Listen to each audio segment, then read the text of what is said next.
and then writing everything else down. A little bit long-winded.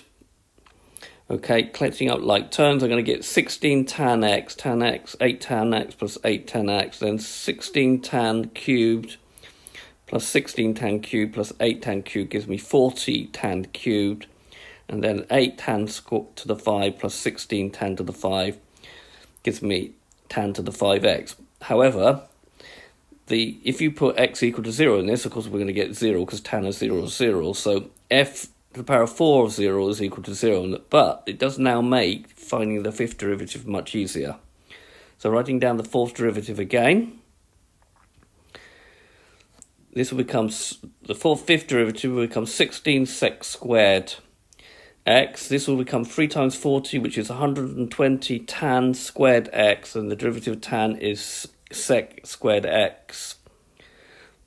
And this will become 5 times 24, which is 120 tan to the power of 4x sec squared x.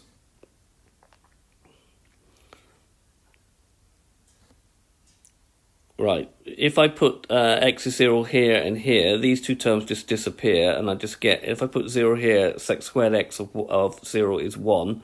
1 times I get 16. Right, so writing out all the values for f is 0, f dash is 0, f double dash is 0, f cubed is 0, and f fourth of 0, and the fifth derivative. Maclaurin series is this.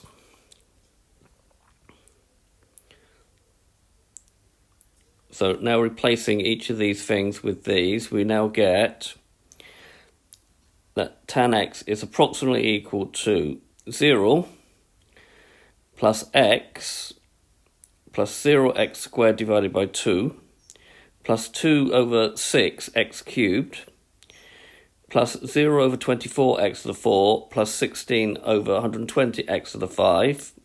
So that will give me x plus 1/3 of x cubed plus 2 over 15 x to the power of 5. Okay, I haven't graphed this one, but I hope you've understood this is the procedure in order to expand using Maclaurin series. I hope you've understood, and I thank you very much for watching.